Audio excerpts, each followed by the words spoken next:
Hey, welcome to an episode of Chad's Beer Reviews. Continuing the BJCP style guidelines, we are still on category 23, specifically style 23E, Gueuze. Or it might be pronounced Gueuze. I believe that was the correct pronunciation of it, but I'm just going to say Gueuze because it's more fun to say. Alright, so overall impression, a complex, pleasantly sour, but balanced wild Belgian wheat beer that is highly carbonated and very refreshing.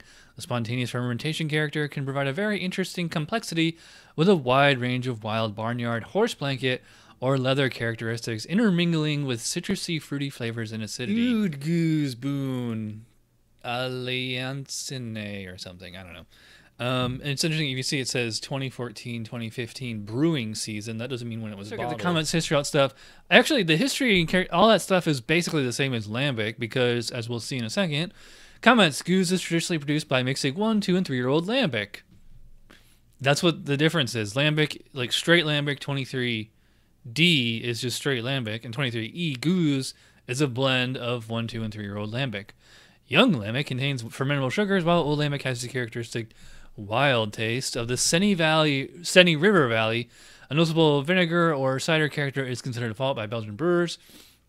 A good Gueuze is not the most pungent, but possesses a full and tantalizing bouquet, a sharp aroma, and a soft, velvety flavor. Lambic is served uncarbonated, while Gueuze is served effervescent. Products marked Oude or Ville are considered most traditional. And like I said, history's characters are the same as lambic, so pause and read if you want to check that out. Style comparison is more complex and carbonated than a lambic. The sourness isn't necessarily higher, but it tends to have more of a well-developed wild character. Look at the IBUs, 0 to 10 again, 3 to 7 SRM, and 5 to 8% ABV. All right, so let's dig into our Oude Geuze Boon. So let's give it a whiff. Yeah, I mean, it's just classic Belgian sour. And it's sour, but it's not like super sour. I think some of like the Russian River ones I've had have been more sour smelling than this. So, I mean, it's a lot like the Cantillon lambic. So I'm getting the like green pear, green apple. I'm getting the classic, kind of barnyard character. Like hay, straw, whatever, the horse blanket, whatever you want to call it. Just that farmhouse country aroma. It has like the clean lactic character, but it's not too strong. It's enough to notice, but it's not like a punch in the face or a punch in the nose. It's interesting because this is a green bottle, so it actually has a little bit of a skunkiness to it, but I think it actually kind of goes with the whole thing. Like, it's just another aroma component. It's not enough to, it's like, like a Heineken in 90 degrees or something like that. But yeah, so, a lot going on there. Just traditional sour, wild characteristics. As far as like the malt and all that, yeah, I mean, slightly weedy, but it has like this kind of, but again, it's the wild character that's doing most of the work. So I'm getting like almost like a white wine or white grape kind of thing going there. Yeah, it smells pretty good. So let's check out the specs on aroma. Moderately sour aroma blends with aromas described as barnyard, leather, earthy, goaty, hay, horsey, and horse blanket. I agree with most of those. And it's interesting they say moderately sour. I agree, it's moderately sour. While some maybe more dominantly sour, balances the key into notes of a better Gueuze. Commonly fruity with aromas of citrus fruit, often grapefruit, apples, or other light fruits, rhubarb, or honey. Yeah, I agree. Maybe not grapefruit, but yeah, definitely apples, honey, maybe. A very mild oak aroma is considered favorable. I really didn't get any wood. An enteric, smoky, cigar-like or cheesy aroma is unfavorable, no hop aroma. All right, true. So yeah, it is like dead on there for the aroma. I'm going to go pretty high on this one. I'm going to say 11 out of 12. I don't think it's a perfect 12, but it's, it's right there. So appearance, nice kind of orange color, like the orange and the green bottle. Pretty hazy, very effervescent. I can still see the carbonation. It did have, 2-3 fingers of foam there when I poured it up to the rim. Haven't done the sunlight check in a while. Let's see what color we get here. I'd say it's about a 5 to 7 SRM. Pretty nice looking beer. I think that's what the specs said. Specs 3 to 7 SRM.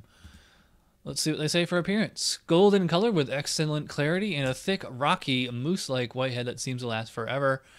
Always effervescent. See, wow, I don't know who wrote that. Well, I'm going to have to ping it on the. They said excellent clarity, and like this is hazy. I mean, it could just be chill haze, and that's not just condensation in the glass.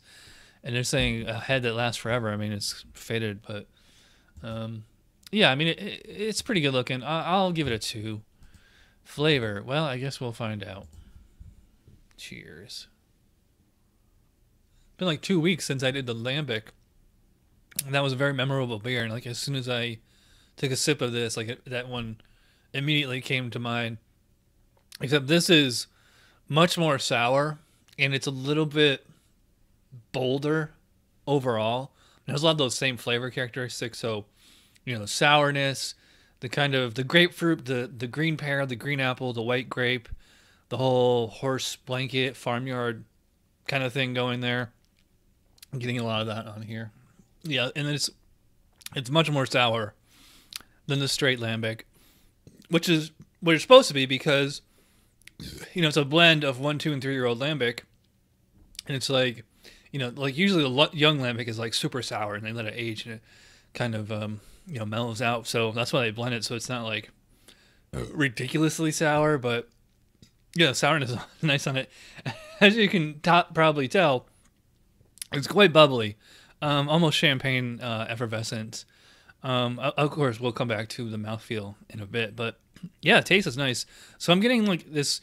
It's interesting because like it's fruity, like it's like almost like I don't want to say juicy because it's definitely it's like juicy up front, and then once you swallow it, then it like completely dries out. It's like quite arid. Yeah, so fruity up front, sour throughout the whole thing. You're getting the Brett. It's kind of in the background, but it's there consistently. It adds a little bit of like a honey kind of a note to it. I mean, they mentioned grapefruit. Yeah, I would agree. It's like almost like grapefruit juice. Not like no real hops to speak of. Like the bitter. It's not bitters because it's sour.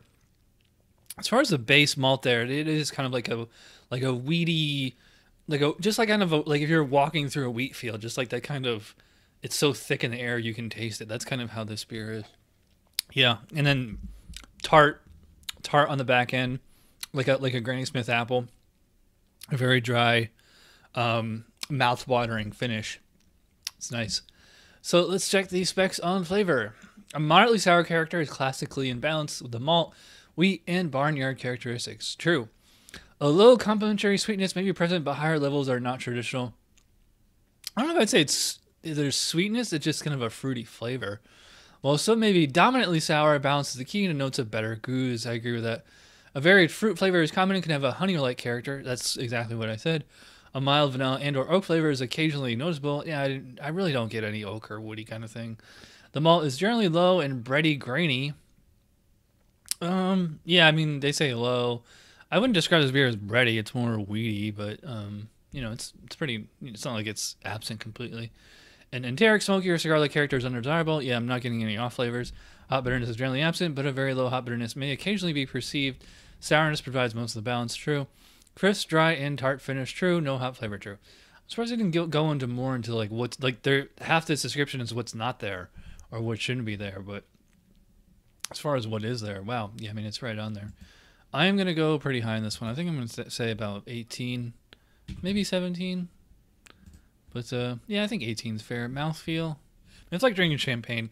So yeah, I'd say high carbonation, medium light mouthfeel.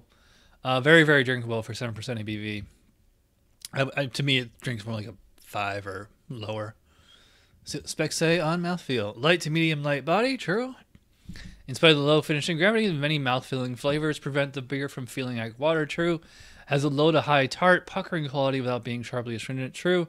Some versions have a light warming character. I don't get any alcohol. Highly carbonated, true. All right, so I mean it's right on there for mouthfeel. I am gonna give it the full 5 out of 5. If I can get my score sheet here, we go. Overall impression. I mean, I don't see any reason not to give this a 10. I'm gonna say yeah. I mean, it's 10. That's a total score of 46 out of 50. I think it's the most perfect beer in the world, but I mean, it is a traditional 2-spec Gueuze, and like this is. I mean, I made a point of saying that the ones with the oud in the name are more traditional. So, if you want a grilled Gueuze, this is, you can probably find this at your local beer store, maybe some wine stores. Any big box, decent beer store probably has that. So, yeah, thanks for watching. I'll see you guys next time. Cheers.